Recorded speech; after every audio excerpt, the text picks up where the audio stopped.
ನಾಮರೂಪ ಕ್ರಿಯಾ ಕಲಾಪ ವಿರಾಮನನುಪಮ ದಿವ್ಯ ತೇಜೋ ಗೋಮಾಮೂರ್ತಿ ಗುರು ಗುಹೇಶ್ವರಲಿಂಗ ಶರಣಾರ್ಥಿ.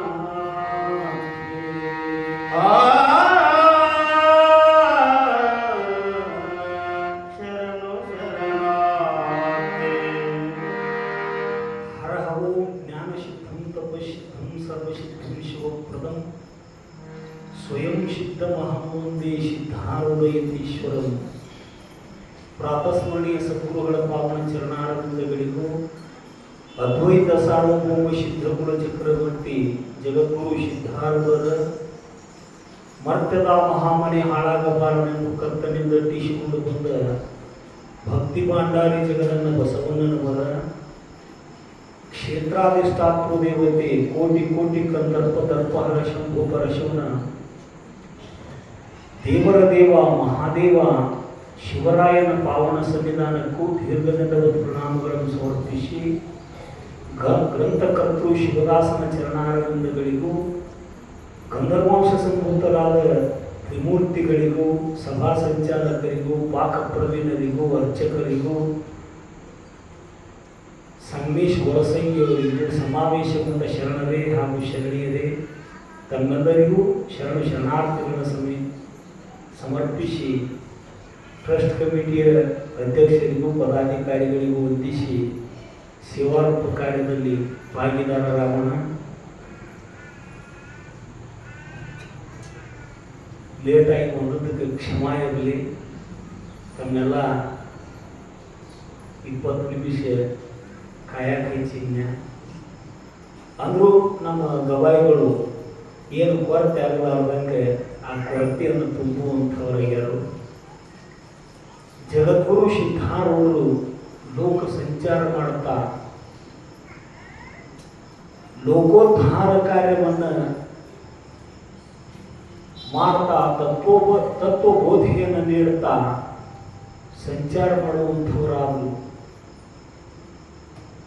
ಸಂತೋ ಮಹಾಂತೋ ನಿವಸಂತಿ ಸಂತಹ ವಸಂತವನ್ ಲೋಕಹಿತವಚ್ಚರಂತಹ.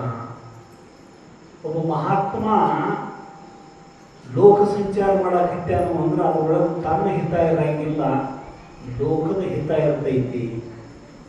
ವಸಂತ ಮಾಸ ಬಂದಾಗ ಹೆಂಗೆ ಮಾವು ಚಿಗುರ್ತೈತಿ, ಕೋಗಿಲೆ ಕೂಗುತ್ತೈತಿ, ವಸಂತವನ್ ಲೋಕ ಹಿತವಚ್ಚರಂತಹ.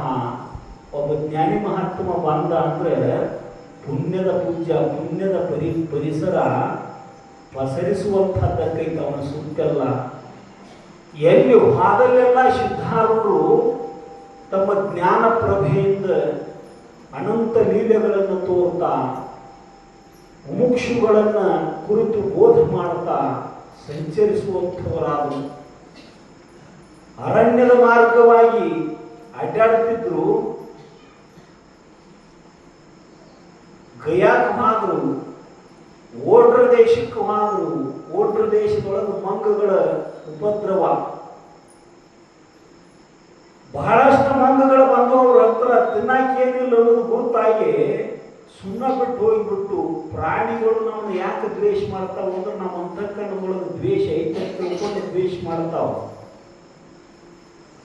ಮಹಾತ್ಮರಂತ್ಯಾಕ ಹಾವು ಬಂದು ಕುಂಡಿರ್ತಿತ್ತು, ಹುಲಿ ಬಂದು ಕುಂತವ್ರು ಹೇಳು ಶಾಸ್ತ್ರ ಕೇಳಿ ಹೋಗ್ತಿತ್ತು ಅಂತ ಕೇಳೇವಿ ನಾವು. ಆಕಳ ಹುಲಿ ಒಂದ ಬುಟ್ಟಿ ಒಳಗೆ ಆಹಾರ ಸ್ವೀಕಾರ ಮಾಡೋ ಚಿತ್ರ ನೋಡ್ತೀವಿ ನಾವು.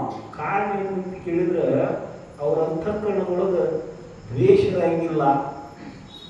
ನನ್ನ ಮ್ಯಾಲ ನಿಮ್ಗೆ ಸಿಟ್ಟು ಬರ್ಬೇಕಂದ್ರೆ ನನ್ನ ಹೃದಯದೊಳಗೆ ದ್ವೇಷ ಇದ್ರನ ನಿಮ್ಗೆ ನನ್ನ ಮ್ಯಾಲ ಸಿಟ್ಟು ಬರ್ತದಿರ್ಲಿಲ್ಲ ಅಂದ್ರೆ ಸಿಟ್ಟು ಬರೋದಿಲ್ಲ.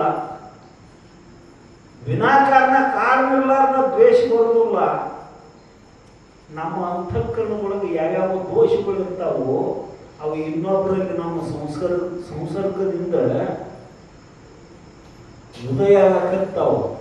ಪ್ರಾಣಿಗಳು ಅವುಗಳನ್ನ ದ್ವೇಷ ಮಾಡಲಿಲ್ಲ ಅಂದ್ರೆ ಅವು ನಮಗೇನು ಮಾಡೋದಿಲ್ಲ. ಅರಣ್ಯದ ಮಧ್ಯದೊಳಗೆ ಒಬ್ಬ ಪರ್ವತನಾಥ ಕಲ್ಪ ಕುಕ್ಕುಟ ಕಲ್ಪ ಕುಟ್ಟಿ ಬಂಗಾರ ತಯಾರು ಮಾಡೋದು ರಾಸಾಯನ ಶಾಸ್ತ್ರವನ್ನು ರೂಢ ಮಾಡಕ್ಕಿದ್ದ ಗುರುತಾಪ್ತ ಸಿದ್ಧಾರೂಢರಿಗೆ ಸರ್ವಜ್ಞ ಮೂರ್ತಿ ಅವರು ಏ ಹುಚ್ಚ ನೋಡಾಕ ಬ್ರಾಹ್ಮಣ ಕಾಣ್ತಿ ಶ್ರೇಷ್ಠವಾದ ಮನುಷ್ಯ ಜನ್ಮವನ್ನು ತುಕುಡಿ ಬಂಗಾರ ತಯಾರು ಮಾಡಕ್ಕೆ ಕಳೆಯಕತ್ತಿದ್ರು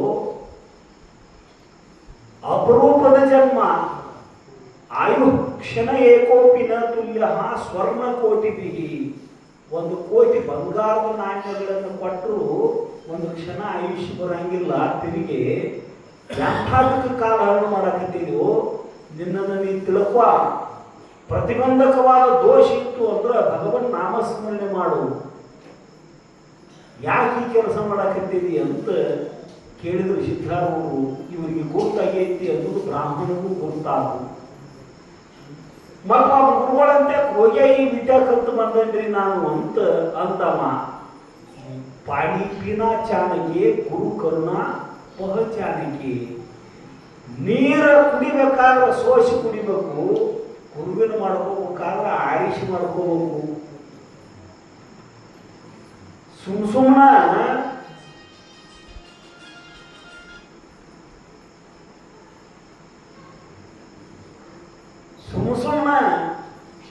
ಎಲ್ಲರೂ ತಗೊಳಕತ್ತಾರಂತ ನಾನು ಉಪದೇಶ ತಗೊಂಡ್ರೆ ಜನ್ಮ ಕಲ್ಯಾಣ ಆಗೋದಿಲ್ಲ ಅವನಲ್ಲಿ ಶ್ರೋತ್ರಿಯತ್ವ ಐತೋ ಇಲ್ಲೋ ಬ್ರಹ್ಮನಿಷ್ಠತ್ವ ಐತೋ ಇಲ್ಲೋ ಅವನ ಬೋಧ ಪಡೆದ್ರೆ ಸ್ವರೂಪ ಸಾಕ್ಷಾತ್ಕಾರ ಆಗಿ ನಾ ಮುಕ್ತಾಗ್ತನೋ ಇಲ್ಲೋ ಅನ್ನುವುದನ್ನ ವಿಚಾರ ಮಾಡಿ ಆರಿಸಿ ಗುರುಗಳು ಮಾಡ್ಕೋಬೇಕು ಅಂತ ಹೇಳ್ಕೊಂಡು ಬರುವಂಥವರಾಗ್ಯಾರ ಏನು ಮಾಡಲಿ ನನಗೆ ತಿಳಿಲಿಲ್ಲ ಅಂತ ಬ್ರಾಹ್ಮಣಂದ ಹುಚ್ಚ ನಾಮಸ್ಮರಣೆ ಮಾಡು ಜನ್ಮ ಜನ್ಮಗಳ ಪಾಪ ಪರಿಹಾರಕ್ಕೈತಿ ನಾಮಸ್ಮರಣೆ ಮಾಡು ಬಿಡಿ ಕೆಲಸ ಅಂತ ಅವು ಮಾಡ್ತಕ್ಕಂಥ ಬಂಗಾರ ತಯಾರು ಮಾಡುವ ಕಾರ್ಯವನ್ನು ಬಿಡಿಸಿದ್ರು ಸಿದ್ಧಾರೂಢರು 9 ಪ್ರಕಾರದಿಂದ ಬಂಗಾರ ತಯಾರು ಮಾಡಕ್ ಬರ್ತೈತಿ ವನಸ್ಪತಿಯಿಂದ ಮಾಡಕ್ ಬರ್ತೈತಿ ಪೌರುಷ ಮಣಿಯನ್ನು ತಯಾರು ಮಾಡಬೇಕಾದ್ರೆ ಪಾದರಸಕ್ಕೆ ಮೊದಲು ಬಂಗಾರ ಕುಡಿಸಿ ಪೌರುಷ ಮಣಿ ತಯಾರು ಮಾಡಕ್ ಬರ್ತೈತಿ ಧಾತುಗಳ ಮಿಶ್ರಣದಿಂದ ಬಂಗಾರ ತಯಾರು ಮಾಡಕ್ ಬರ್ತೈತಿ ಮಂತ್ರದಿಂದ ಮಣಿಯಿಂದ 9 ಪ್ರಕಾರ ತಯಾರು ಮಾಡಕ್ ಬರ್ತೈತಿ ಅದೆಲ್ಲವನ್ನು ಕಲಿತು ಬಂದ ಜನ್ಮ ವ್ಯರ್ಥ ಕಳೆಯತಕ್ಕಂಥ ಆ ಬ್ರಾಹ್ಮಣನನ್ನ ಸರಿದಾರಿಗೆ ತರುವಂಥವರಾದರು ಭಗವನ್ ನಾಮಸ್ಮರಣೆ ಮಾಡಕ್ಕೆ ಹಚ್ಚಿದ್ರು ನಾಮಸ್ಮರಣೆ ಮಾಡಿ ಅದು ಸಂಪತ್ತು ತಾನ ಬಂದು ಬೀಳ್ತೈತಿ ಅದಕ್ಕೆ ಯಾಕೆ ಪ್ರಯತ್ನ ಮಾಡ್ತೀವೋ ದೇವ್ರನ್ನ ಮಾತ್ರ ಮಾಡೋ ಕೆಲಸ ಅದು ಕೆಲಸನ ಅಲ್ಲ ಅಂತ ಬಿಡಿಸಿದ್ರು ಸಿದ್ಧಾರೂಢರು ಹಿಂಗ ಅನೇಕರಿಗೆ ಮಾರ್ಗದರ್ಶನವನ್ನು ಮಾಡುತ್ತಾ ಅನೇಕ ಪುಣ್ಯಕ್ಷೇತ್ರಗಳನ್ನು ಸಂಚಾರ ಮಾಡುತ್ತಾ ನರ್ಮದಾ ನದಿ ತೀರದೊಳಗೆ ವರ್ಷಾರು ತಿಂಗಳು ಕಾಲಹರಣ ಮಾಡಿದರು ಅಲ್ಲೇ ಅವ್ರಿಗೆ ಶಿರ್ಡಿ ಸಾಯಿಬಾಬಾ ಭೇಟಿ ಆದದ್ದು ಅವರವರಿಗೆ ಸಮಾಗಮಾಗಿ ಅದ ನದಿ ತೀರದೊಳಗೆ ಹಲವಾರು ದಿನಗಳವರೆಗೆ ಇಬ್ಬರು ಜೀವನ್ಮುಕ್ತ ಜ್ಞಾನಿ ಮಹಾತ್ಮರು ಕಾಲಹರಣ ಮಾಡುವಂಥವರಾದರು ಸಂಚಾರ ಮಾಡ್ತಾ ಗೋಮುಖ ತೀರ್ಥದ ಕಡೆಗೆ ಬರಾಕತ್ತಿದ್ರು ಒಂದು ಊರಾಗ ಇಂಥದ ಒಂದು ಊರ ಹಳ್ಳಿ ಹೊರಗೆ ಜನರ ಗಾತ್ರ ನಡೆದಿತ್ತು ಏನಿದ ಗಾತ್ರ ಅಂತ ಕೇಳಿದ್ರು ಸಿದ್ಧಾರ್ಥ ಅಜ್ಜ ಅವರು ಒಬ್ಬ ಮಾರವಾಡಿ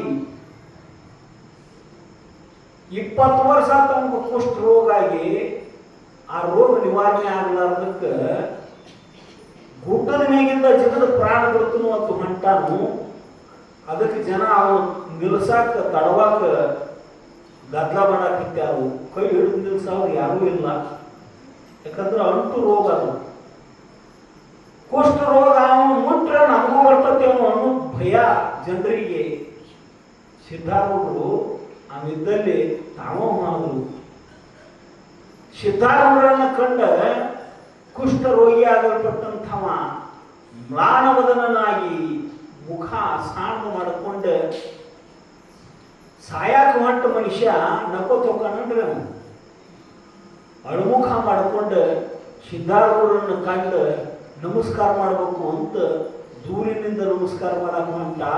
ಬಾರೋ ಪಾಲಮುಂಟು ನಮಸ್ಕಾರ ಮಾಡುವ ಅಂದ್ರು ಸಿದ್ಧಾರೂಢರು. ಅಳ್ಳಾಕೈತವ 20 ವರ್ಷ ಆತು ಕೈ ಹಿಡಿದು ಹೆಣ್ತಿನ ದೂರ ತಾಟ್ನ್ಯಾಗ ಊಟ ಹಚ್ಚಿ ಮುಗಿಸಾಕತ್ತಾಳು. ಬೇಕು ಬೇಡದ್ದೆಲ್ಲ ಗಳಿಸೇನ ವಯಸ್ಸಿನೊಳಗೆ ಮನಿ ಹೊರಗೆ ಅರಮನೆ ಅಂತ ಮನಿ ಕಟ್ಟೇನಿ. ಮನಿ ಹೊರಗೆ ಒಂದು ಕುದುರೆ ಗುಡಿಸ್ಲ ಹಾಕಿ ಗುಡಿಸ್ಲಾಗ ಇಟ್ಟಾರ. ಒಯ್ಯಪ್ಪ ನನಗೆ ಅಂಟು ರೋಗ ಹತ್ತೈತಿ, ಕುಷ್ಠ ರೋಗ ಹತ್ತೈತಿ, ಅದು ನಿನಗೂ ಹತ್ತಂದ್ರೆ ಹೆಂಗ ಹತ್ತಿ ಬಾರೋ, ನಿನಗೆ ನಮಸ್ಕಾರ ಮಾಡ್ಬೇಕಂತ ಇಚ್ಛಾ ಇತ್ತು ಅಂದ್ರೆ ಮುಟ್ಟಿ ನಮಸ್ಕಾರ ಮಾಡು ಅಂದ್ರು. ಬಂದ 20 ವರ್ಷ ಆಗಿತ್ತು. ಮತ್ತೊಬ್ರು ದೇಹದ ಸ್ಪರ್ಶ ಮಾಡಿ ಅಳ್ಕೋತನ ಅವರ ಪಾದಕ್ಕೆ ನಮಸ್ಕಾರ ಮಾಡಿದ. ಕೈ ಹಿಡಿದು ಎಬ್ಸಿದ್ರು. ತಾವ ಕೈ ಹಿಡಿದು ಆ ರೋಗದ ತಾಪಿತ್ತು ದೇಹದೊಳಗೆ. ಎಲ್ಲೆಲ್ಲ ತೋರಿಸಿ ಏನೆಲ್ಲ ಪ್ರಯತ್ನ ಪಟ್ಟು ಕಡಿಮೆ ಆಗದೇ ಇರತಕ್ಕಂಥ ರೋಗ ಅದು. ಮೈಯೊಳಗೆ ಉಳಿತಾ ಇತ್ತು. ಯಾವಾಗ ಸಿದ್ಧಾರೂಢರನ್ನು ಕೈ ಹಿಡಿದ್ರು ಎಲ್ಲಿಲ್ಲದ ಸಮಾಧಾನ ಅಂದಾಗ ನಮಗೆ ಶರೀರದೊಳಗಿನ ಉರುಪಣ ಬಿಟ್ಟು ಹೋಗಿಬಿಟ್ಟಿತ್ತು. ಯಾಕೆ ಸಾಯ್ತಿಪ್ಪ, ಇದು ಕಿರಿಕಿರಿಗೆ ಹುಟ್ಟಿ ಬರಾಕ ಹುಲ್ಲು ಜನ್ಮ ಅಲ್ಲ, ಹಗಲೆಲ್ಲ ಬರೋದಲ್ಲೋ ತಮ್ಮ, ಮಿಗಿಲಾದ ಮಾನವ ಜನ್ಮ. ಕೋಳ ಕೂಡಲೇ ಚಿಗ್ಯಾಕ ಹುಲ್ಲಾದ ಮನುಷ್ಯ ಅಂದ್ರೆ ಶ್ರೇಷ್ಠವಾಗಲ್ಪಟ್ಟಂಥ ಮನುಷ್ಯ ಜನ್ಮ. ಹಿಂದೆ ಯಾವ ಜನ್ಮದೊಳಗೆ ಹುಟ್ಟಿದ್ದೀವೋ ಗೊತ್ತಿಲ್ಲ, ಇನ್ನು ಮುಂದೆ ಯಾವ ಜನ್ಮಕ್ಕೆ ನಾವು ಪ್ರಾಪ್ತ ಆಗ್ತೀವೋ ತಿಳಿದಿಲ್ಲ. ಅಪರೂಪವಾದ ಮನುಷ್ಯ ಜನ್ಮ. ಇದನ್ನ ಆತ್ಮಹತ್ಯೆ ಮಾಡ್ಕೋಬಾರ್ದಪ್ಪ, ಆತ್ಮಘಾತ ಮಾಡ್ಕೋಬಾರ್ದು ಅಂತ ವಿವೇಕವನ್ನು ಹೇಳಿ ಅವನ ಕೈ ಹಿಡ್ಕೊಂಡು ಕರ್ಕೊಂಡು ಹೊಂಟರು. ಅಳ್ಕೋತ ಬೆನ್ನು ಇದ್ದಾವ. ಯಾಕೆ ಹೇಳ್ತೀವೋ, ಅವಾಗ ಈಗ ರೋಗದ ದುಃಖದಿಂದ ಅಳ್ಳಾಕಿಲ್ಲವ.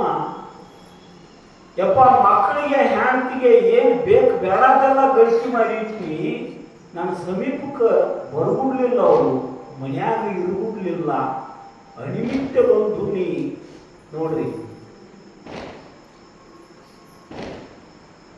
ಹೆಣ್ಮಕ್ಳು ಭಾಳ ಜನ ಸೇರಿ ಹೇಳ್ಬೇಕು ಹೇಳಬಾರ್ದು. ಮಹಾತ್ಮರು ಬರೀತಾರ ಒಂದು ಪದ್ಯದೊಳಗೆ, ಅನ್ಯರಲ್ಲಿ ಹುಟ್ಟಿರ್ತ ಅಂಗಣೆಯ ಕರೆ ತಂದು ತನ್ನ ಮನೆಗವಳ ಯಜಮಾನಿ ಎನಿಸಿ ಭಿನ್ನ ಭಿನ್ನದ ದೇಹಗಳರ್ಧ ಭಾಗ ಬಿಡಿಸುವ ಸತಿಯು ಕಣ್ಣಿದ್ದು ಕಾಣಲರಿಯಲು ಕಾಲವಶದಿ ಆರು ಹಿತವನ್ನು ನಿನಗೆ ಈ ಮೂವರೊಳಗೆ ನಾರಿಯೋ ಧಾರುಣಿಯೋ ಬದುಕನದ ಶಿರಿಯೋ. ಈ ರೋಗದೊಳಗೆ ಯಾರು ಹಿತಾದಾರ ನಿನಗ ಅಂತ ಮಹಾತ್ಮರಿಗೆ ಕೇಳ್ತಾರ. ಯಾರ ಮನ್ಯಾಗ ಹುಟ್ಟಿದ ಹೆಣ್ಮಗಳನ್ನ ಕರ್ಕೊಂಡು ಬಂದ ತನ್ನ ಮನೆಗೆ ಯಜಮಾನಿನ ಮಾಡ್ತಾನ ಅಂತ ವ್ಯವಹಾರದೊಳಗೆ. ಹಾಡ್ಯಾಗ ಬೀದ್ಯಾಗ ಯಾರದೇ ಅದು ಎಮ್ಮೆ ಒಂದು ಇಳ್ಯಾಕಾಗೈತಿ ನಿಂದು ಕೊಡ್ತೇನೆ, ಎಮ್ಮಿ 20,000 ರೂಪಾಯಿ ಕೊಡ್ತೀನಿ, ಕೊಟ್ಟು ಬಿಡೋ ಯಾವರೇ ಅಂತಂದ್ರೆ ನಾನು ಮನ್ಯಾಗ ವಿಚಾರ ಮಾಡ್ತೀನಲ್ಲ. ನಾನು ನೀನೋ ಮನಿ ಮಾಲಕದಿ ಮತ್ತಿನ್ಯಾರ ಮನ್ಯಾಗ ವಿಚಾರ ಮಾಡ್ತೀವೋ ಅತ್ತ ನಾವು ಗೆಳೆಯ ಇವತ್ತಾನು ನಮ್ಮ ಯಜಮಾನ್ತಿ ಅತ್ತಾಡಿಲ್ಲರಿ. ನನಗೆ ಹೇಳೋರು ಕೇಳೋರು ಇಲ್ಲ ತಿಳ್ಕೊಂಡೇನಿ. ನಮ್ಮ ಮಾಲಕತೀನಿ ಕೇಳ್ತಾನೆ ಒಂದು ಮಾತಾ ಅತ್ತಾನ, ಸೀದಾ ಮಾಲಕತೀನಿ ಕೇಳ್ತಾನಂದ್ರೆ ಇವು ಆಳು ಮನುಷ್ಯ ಹೋಗತ್ತೀರೋ ಆಗತ್ತೀರೋ ನೀವೇ ಹೇಳ್ರಿ. ತನ್ನ ಬಾಯಿಗೆ ತಾನು ಹೇಳೋದಕ್ಕೆ ನಮ್ಮ ಮಾಲಕತಿನ ಒಂದು ಮಾತು ಕೇಳ್ತಾನಪ್ಪ ಅತ್ತಾನು ಅಂದ್ರೆ ಇವು ಆಳು ಮನುಷ್ಯ ಹೋಗತ್ತೀರೋ ಆಗತ್ತೀರೋ ತನ್ನ ಬಾಯಿಗೆ ತಾನು ಒಪ್ಪಿಕೊಂಡಿಲ್ಲ. ತನ್ನ ಮನೆಗವಳ ಯಜಮಾನಿ ಎನಿಸಿ ಭಿನ್ನವಿಲ್ಲದ ದೇಹಗಳಂತ ಭಾಗವೆನಿಸುವ ಸತಿಯು. ಹೆಂಡತಿಗೆ ಅರ್ಧಾಂಗಿ ಅಂತ ಕರೀತಾರೆ. ಅಂಗ ಅಂದ್ರೆ ಶರೀರ, ದೇಹದೊಳಗಿನ ಅರ್ಧ ಭಾಗನ ಹೆಂಡತಿದು ಅಂದ್ರೆ ಅರ್ಧಾಂಗಿ ಅಂತ. ನೀವು ಪೂರ ಅಂಗಿ ಆಗಿವ, ಒಬ್ಬೊಬ್ರು ಚೋಳಂಗಿ ಆಗಿರ್ತಾರೆ ಬಿಡ್ರಿ, ಆ ಮಾತು ಬೇರೆ. ನೀವು ಅರ್ಧ ಅಷ್ಟ ಅಂಗಿ ಒಂದು. ಭಿನ್ನವಿಲ್ಲದ ದೇಹದೊಳದ ಭಾಗವೆನಿಸುವ ಸತಿಯು ಕಣ್ಣಿದ್ದು ಕಾಣಲರಿಯಳು ಕಾಲ ವಶದಿ. ರೋಗ ತಂದು ಕೂಡಲೇ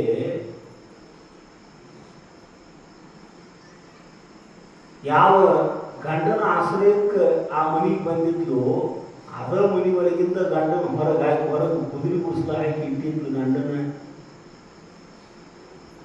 ಮಕ್ಕಳು ಆತ್ಮಾನ ಪುತ್ರನಾಮ ಜಾಯಿಸಿ ತಾನೇ ತನ್ನ ಪತ್ನಿ ಉದರದಿಂದ ತನ್ನ ಮಗುವಾಗಿ ಜನಿಸುತ್ತಾನೆ ಎಂದು ಧರ್ಮಶಾಸ್ತ್ರದೊಳಗೆ ತನ್ನ ಮುಂದುವರೆದ ಬಾಗಣ ಮಕ್ಕಳು ಸಹಿತ ಸಮೀಪ ಬರುವಾರು, ಎದುರಿಗೆ ನಿಂತ ಮಾತಾಡುವಾರು, ಉಸಿರು ಸಹಿತ ಬಡಿಬಾರ್ದು ಅಂತ ದೂರ ನಿಂತು ಮಾತಾಡಕತ್ಯಾರು, ಮುಖ ಎಕಡೆ ತಿರುಗಿ ಮಾತಾಡಕತ್ಯಾರು. 20 ವರ್ಷ ಆತು, ಇಂಥ ಜೀವನ ಯಾಕೆ ಜೀವಿಸಬೇಕು ನಾನು ಅಂತ ಜೀವನ ಕೂಡ ಬಿಟ್ಟಿನಿಯಪ್ಪ, ನಾವು ವಿನಾಶನ ಸಹಾಯ ಕೊಟ್ಟಿಲ್ಲ ಅಂತ ಹೇಳ್ಕೋತ ಬೆಳೆದು ಹತ್ತಿದ. ಹಿಂಗ ಬಲಿಕಿದ್ದು ಮಾಡೋದೇನ, ಊರ್ ಜನ ಎಲ್ಲ ಸೇರಿ ಯಾರೋ ಒಂದು ಕೈ ಹಿಡಿದು ನಿಲ್ಲಿಸುವಾರು. ಅವರು ನಮಗೆ ಬರ್ತಂದ್ರ ರೋಗ ಅಂತ ಜನ ಸರಿದಾಗ ಬರುವಾರು, ಹೆಂಡತಿ ಮಕ್ಕಳು ಸರಿದಾಗ ಬರುವಾರು. ದೇಹ ಆರೋಗ್ಯವಂತಿತ್ತು ಅಂದ್ರೆ, ದೇಹದೊಳಗೆ ಬಲ ಇತ್ತು ಅಂದ್ರೆ ಎಲ್ಲರೂ ನನ್ನವರು ಅಂತ ಸಮೀಪಕ್ಕೆ ಬರ್ತಾರೆ. ಎಲ್ಲಿ ತನಕ ನಿನ್ನಿಂದ ಗಳಿಕಿರ್ತೈತಿ ಅಲ್ಲಿ ತನಕ ಎಲ್ಲರೂ ನನ್ನವರು ಅಂತಾರೆ. ರೋಗ ಆತು, ಗಳಿಕೆ ನಿಂತು ಹೋತು, ಸಂಪಾದನೆ ನಿಂತು ಹೋತು ಅಂದ್ರೆ ಒಬ್ಬೊಬ್ರ ದೂರ ಸರಿತಾರೆ. ಅದನ್ನ ಆದಿಗುರು ಶಂಕರ ಭಗವತ್ಪಾದರು ಹೇಳ್ತಾರೆ, ಯಾವ ಬಿತ್ತೋ ಪಾರ್ಜನ ಸಕ್ತ ತಾವನ್ ನಿಜ ಪರಿವಾರ ಪಶ್ಚಾತ್ ಜೀವತಿ ಜರ್ಜರದೆ ವಾರ್ತಾಂ ಪೃಚ್ಛತಿ ಕೋಪಿನಗೆ ಭಜ ಗೋವಿಂದಂ ಗೋವಿಂದಂ ಭಜ ಮೂಢಮತೆ.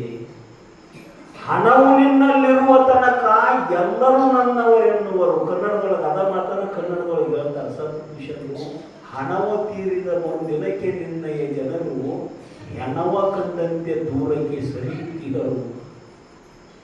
ಹೆಣ ನೋಡ್ರೆ ಹೆಂಗ ದೂರ ಸರಿತು ನಾವು, ಹಂಗ ಹಣ ಇಲ್ಲದ ನೋಡೋದು ನಂಗೆ ದಾಟಿ ಹೋಗಿ ಬಿಡ್ತಾರ. ರೋಗ ಆತು, ಎಲ್ಲರೂ ಕಳ್ಕೊಂಡು ಇಂಥ ಹೀನ ಜನ್ಮ ಯಾಕೆ ಜನ್ಮಿಸುದು, ಬದುಕುದು ಅಂತ ಸಾಯ ಕೊಟ್ಟಿನಪ್ಪ ನಾನು ಅಂತ ಅಂದವ. ಬಾರಪ್ಪ ನಿನಗೇನು ಕಡಿಮೆ ಆಗಲಾರ್ದು ರೋಗ ಆಗಬಾರದು ಅಂತ ಕೈ ಹಿಡಿದು ಗೋಮುಖ ತೀರ್ಥ ಸಮೀಪದೊಳಗ ಆಕಳ ಮುಖದ ಆಕಾರ ಇತ್ತು ಕಲ್ಲಿನಾಗ. ಆ ಗೋಮುಖದಿಂದ ಬೆಟ್ಟದೊಳಗಿಂದ ನೀರು ಜರಿ ಹರಿದು ಬಂದ ಅದ್ರ ಬಾಯಿಂದ ನೀರು ಬೀಳುತ್ತಿತ್ತು.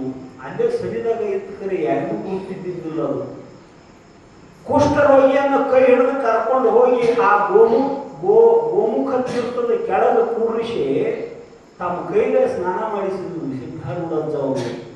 ಮೈಯೆಲ್ಲ ಬಾಕ್ಯಾಗಿದ್ದು, ಕೀವ ರಕ್ತ ಸೋರಾಕತ್ತಿತ್ತು, ಭಯಂಕರವಾದ ಚರ್ಮ ರೋಗ ಅದು. ಅಂಥ ರೋಗವನ್ನು ಸ್ವಹಸ್ತದಿಂದ ಸ್ವಚ್ಛ ಮಾಡಿದ್ರು ಸಿದ್ಧಾರೂಢರು.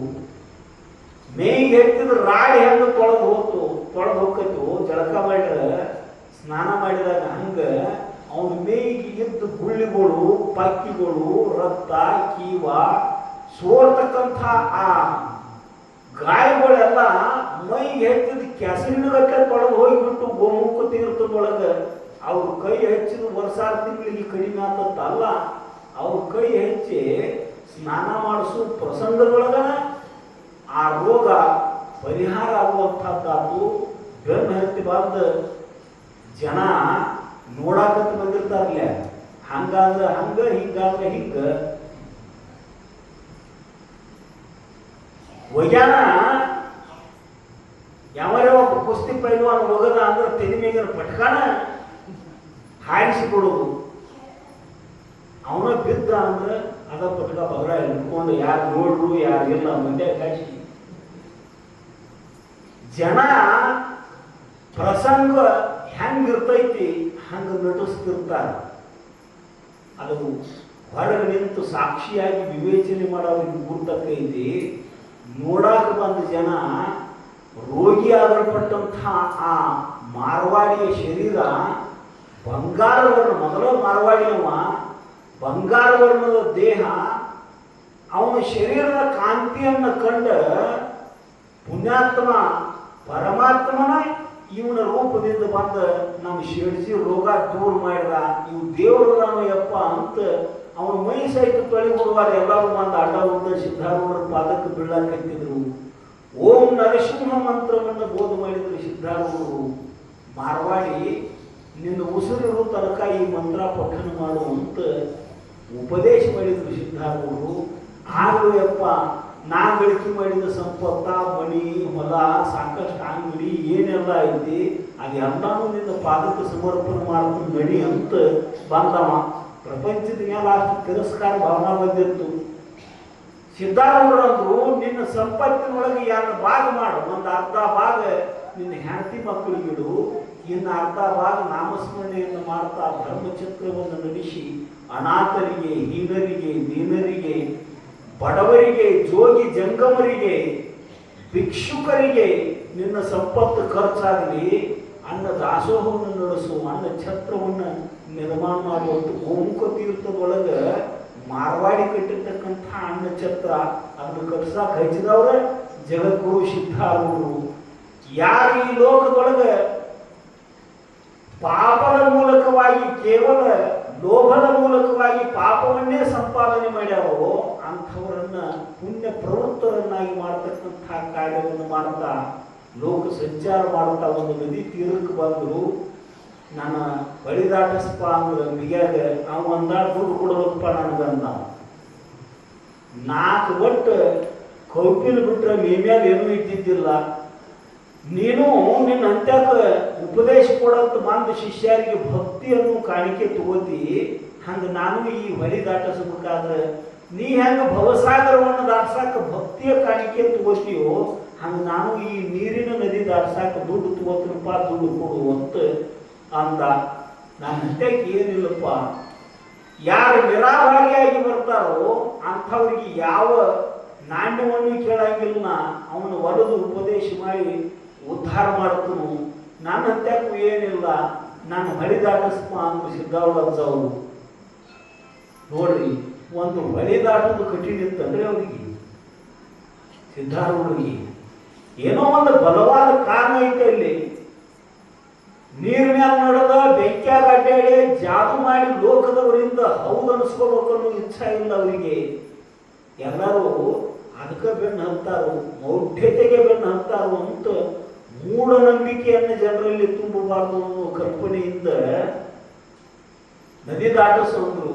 ಇದನ್ನೇನು ಹೇಳಕ್ ಹೋಗ್ಬೇಡಿ, ದುಡ್ಡು ಕೊಟ್ಟನ ದಾಟ್ಸವ ನಾ ಅಂದವ ಬಿಗ.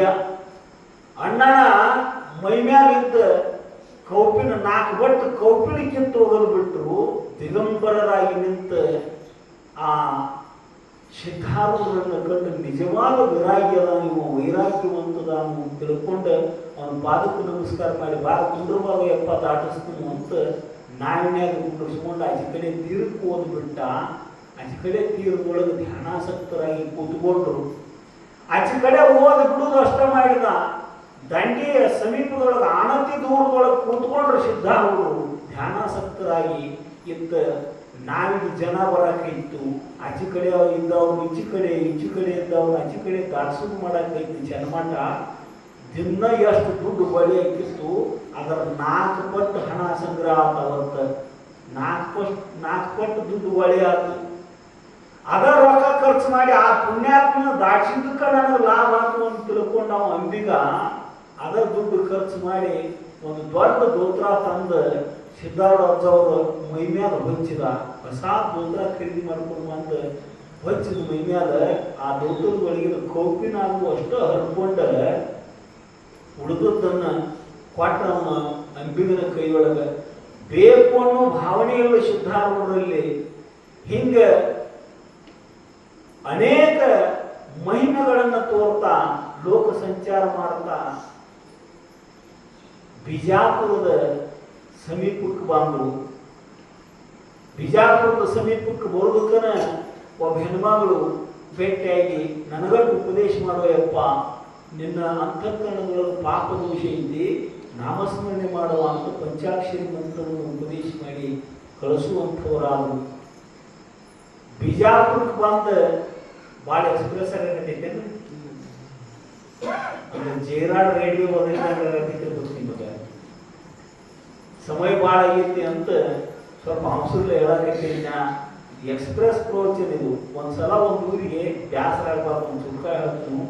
ಕೇಳೇರಿ ನೀವು, ಭಾಳ ಕೇಳಿದವ್ರು. ನೀವು ಕೇಳೋದು ಕಟ್ಟಿ ನಮ್ಮ ಮುಟ್ಟಕ್ಕೆ ಇಲ್ಲ ಇಲ್ಲ. ಒಂದು ಊರಿಗೆ ಅವಸರಲೆ ಪುರಾಣಕ್ಕೆ ಹೋಗೋದಿತ್ತು.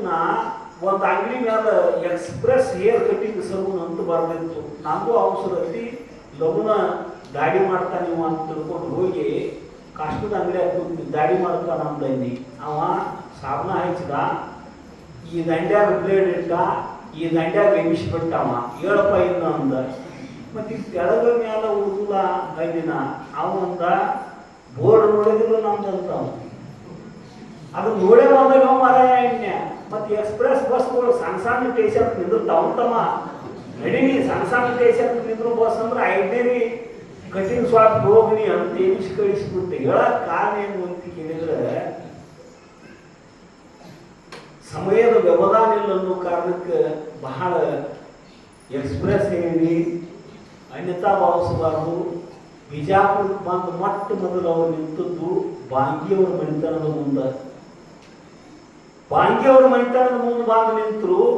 ಮಣಿ ಮಾಲಕರ ಹೊರಗೆ ಬಂದು ಊಟ ಮಾಡಿದಿಲ್ಲೋ ಅಂದ್ರು. ಇಲ್ಲ ಅಂತ ಹಿಂಗೆ ತಲೆ ಆಡಿಸಿದ್ರು. ಒಂದು ಅರ್ಧ ಕಟಕ್ ರೊಟ್ಟಿ ತಂದು ಕೊಟ್ಟು ತಿನಿಸೆ, ಇದು ನೋಡಿ ಸಗಣಿ ಬಳಿಪ ಅಂತ ಹೇಳಿದ್ರು. ನೋಡ್ರಿ, ಮಹಾತ್ಮರು ಕಲ್ಪನಾ ಇಲ್ಲ ಅವರಿಗೆ. ಬಿಟ್ಟಿ ಆಳ ಆಗಿನ ಕಾಲದೊಳಗೆ ಹೊಟ್ಟೆ ತುಂಬ ಉಣಿಸೆ ಕತ್ತೆಯನ್ನು ದುಡಿಸ್ಕೊಳ್ಳೋ ದಿನಮಾನ ಅದು. ಹಗಲು ರಾತ್ರಿ ದೇವಿಗಿರಾಗದ ಹೇಳಿದಂಗೆ ಹೇಳ್ತಿದ್ರು. ಹೊಟ್ಟೆ ತುಂಬ ಊಟಕ್ಕೆ ಕೊಡ್ತಿದ್ರು. ಅನುಕೂಲ ಇದ್ದವರು ಬರೀ ಊಟಕ್ಕೆ ಜೀತ ಇದ್ದ ದಿನಮಾನ ಅದು. ಅಂಥ ದಿನಗಳು ಇದ್ದು ಇತಿಹಾಸದೊಳಗೆ.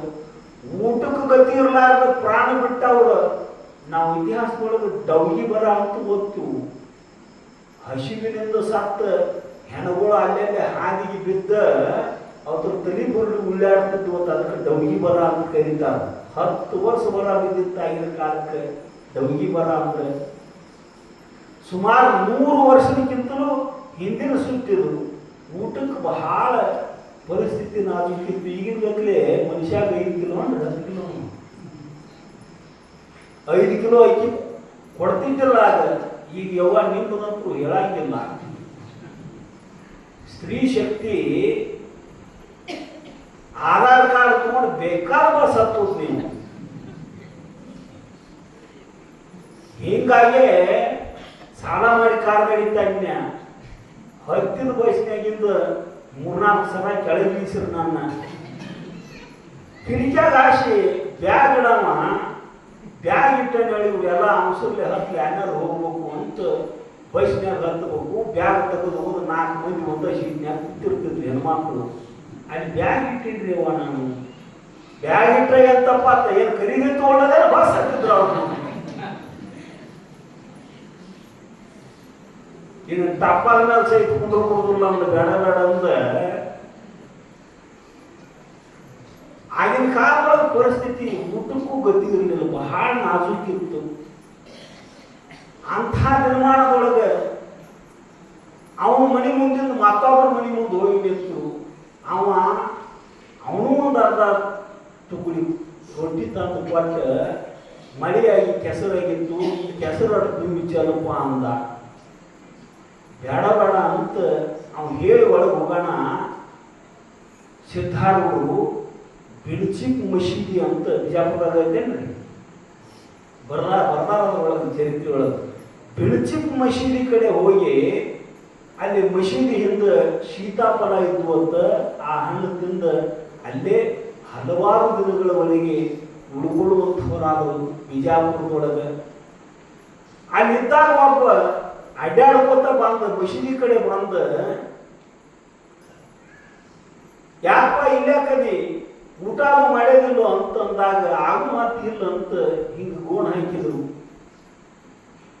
ಜನ ಹೆಣ್ಮಕ್ಳಿಗೂ ಕೆಲಸಕ್ಕೆ ಹೋಗು ಹೆಣ್ಮಕ್ಳಿಗೂ ನೋಡಿ ಸಿದ್ಧಾರೂಢರಿಗೆ ಮಾತಾಡ್ತಿದ್ರು, ಎಂಥ ದೊಡ್ಡರ ಪ್ರಾರಬ್ಧ ಒಂದು ಅಂತ ಮಾತಾಡ್ಕೋತ ಹೋಗ್ತಿದ್ರು, ಬೈತಿದ್ರು, ಹುಚ್ಚ ಅಂತಿದ್ರು, ತಲೆ ಕೆಟ್ಟಿರ್ಬೇಕು, ಭಿಕ್ಷುಕ ಇರಬೇಕು ಅಂತಿದ್ರು.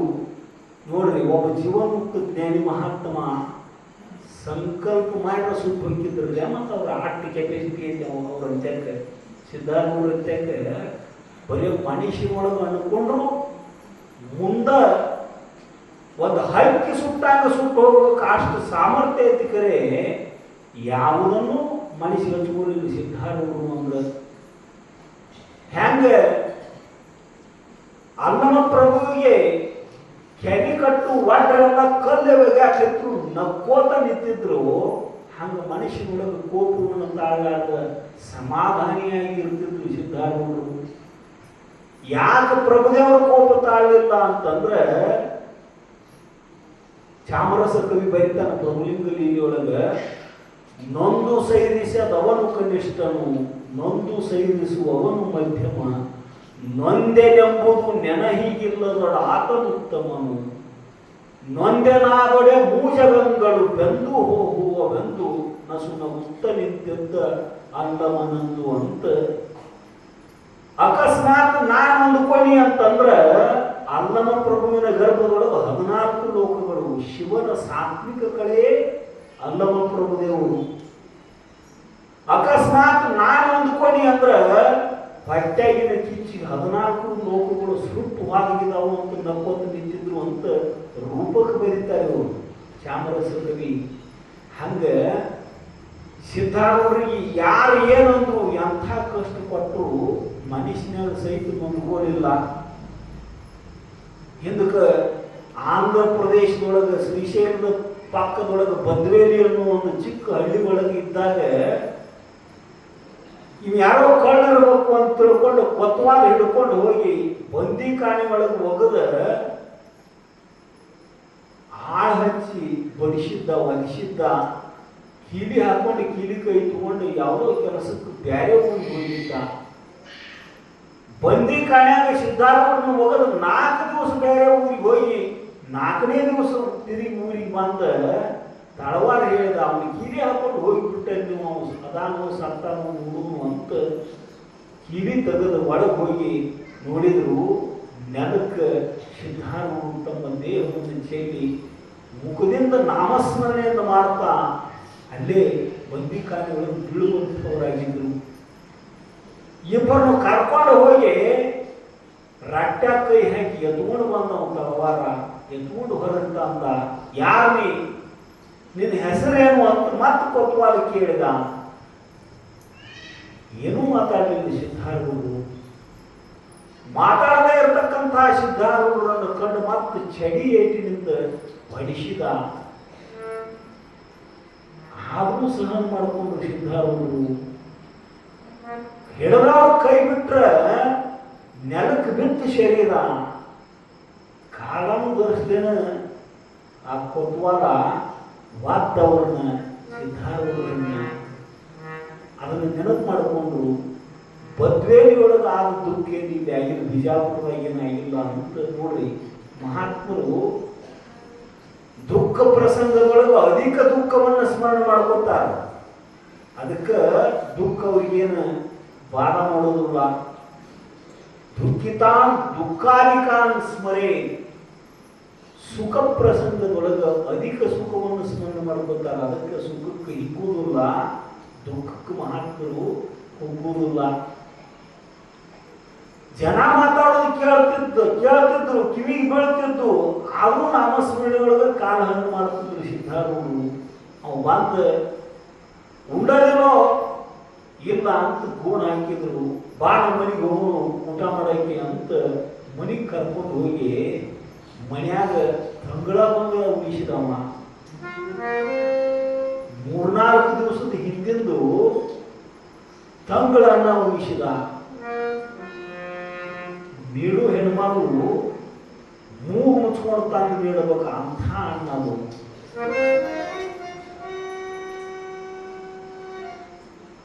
ಜ್ಞಾನಿ ಮಹಾತ್ಮರು ಸಂತಾಚ ವಿಭೂತಿ ಜಗಾಚ ಕಲ್ಯಾಣ ದೇಹ ಕಷ್ಟ ಇತಿ ಪರ ಉಪಕಾರ. ಊದುಕಡ್ಡಿ ತನ್ನ ಮೈಯನ್ನ ಸುಟ್ಟುಕೊಂಡು ಎಲ್ಲರಿಗೂ ಸುವಾಸನೆ ಕೊಟ್ಟಂಗೆ ಬತ್ತಿ ತನ್ನ ಸುಟ್ಟುಕೊಂಡು ಎಲ್ಲರಿಗೂ ಬೆಳಕ ಕೊಡುವಂತ ಮಹಾತ್ಮರು ತಮ್ಮ ದೇಹಕ್ಕೆ ಎಂಥ ಕಷ್ಟ ಬಂದರೂ ಲೋಕೋಪಕಾರ ಕಾರ್ಯವನ್ನೇ ಮಾಡಿದ್ರು ಅವರು. ಯಾರನ್ನೂ ಶಪಿಸಲಿಲ್ಲ, ದ್ವೇಷಿಸಲಿಲ್ಲ. ವಿದ್ವೇಷ ಭಾವನೆಯನ್ನು ಮನುಷ್ಯನೊಳಗೆ ಸಹಿತ ತಾಳಲಿಲ್ಲ. ಅದು ಮನುಷ್ಯನ ಸಾಧ್ಯ ಐತೆ ನೋಡಿ. ಅವನು ನೀಡಿದ ಅನ್ನನ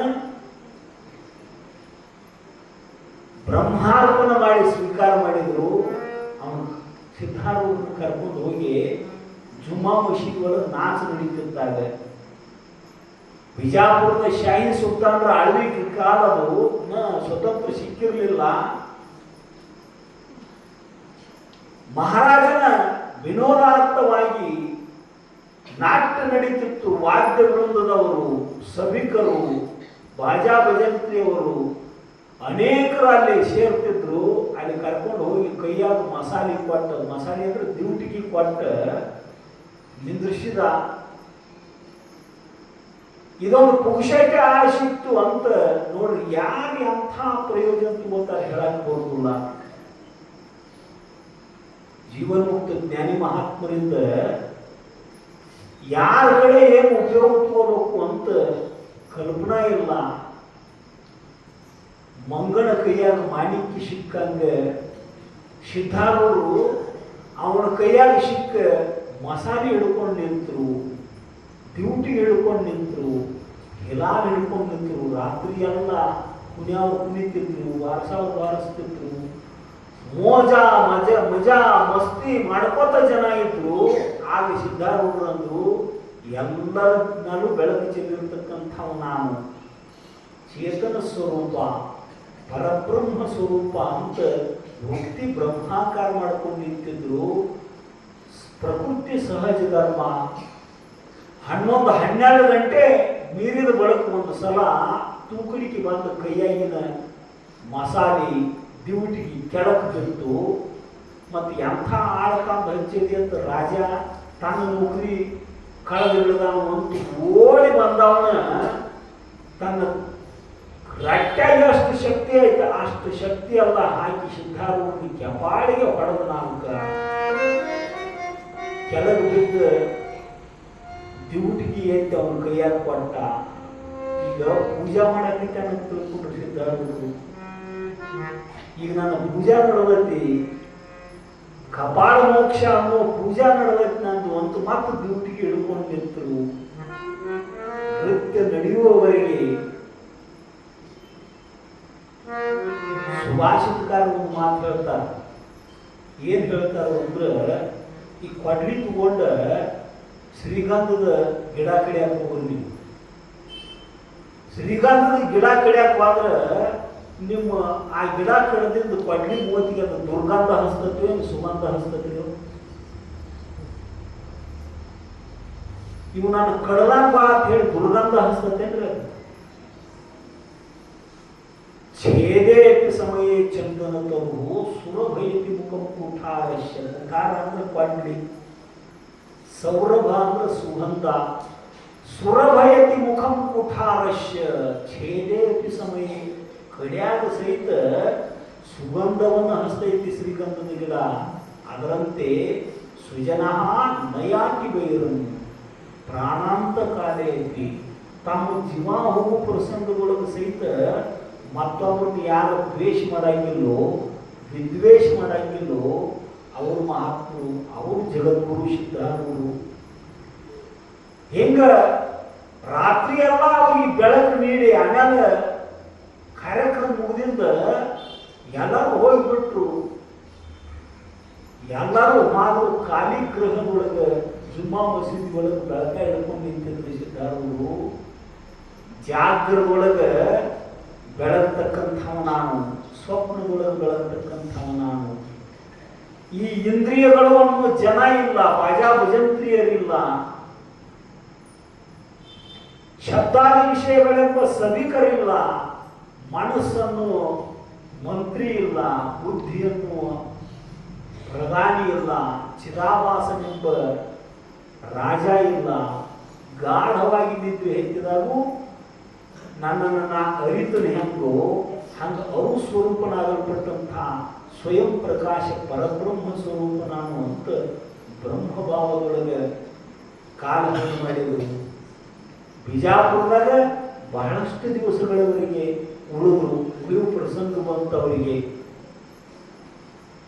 ಜುಮ್ಮಾ ಮಸೀದಿ ಹಿಂದೆ ಇರ್ತಿದ್ರು, ತಾಜ್ ಬಾವಡಿ ಹಿಂದೆ ಇರ್ತಿದ್ರು.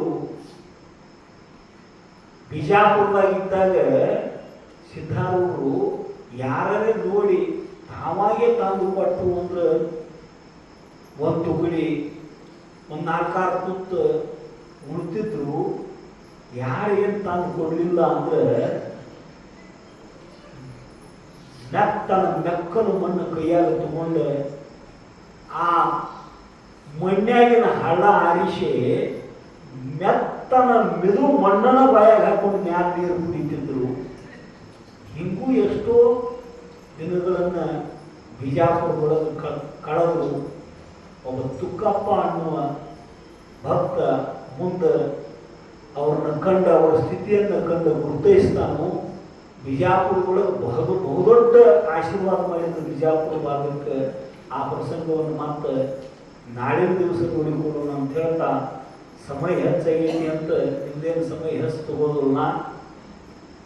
ಬೇರೆ ಕಡೆಗೆ ಚಿಕ್ಕೋಡಿ ಆಚೆ ಕಡೆ ಒಂದು ಕಾರ್ಯಕ್ರಮ ಇತ್ತು, ಅದಕ್ಕೆ ಬರುವುದು ತಡ ಆಯಿತು. ಮತ್ತೊಮ್ಮೆ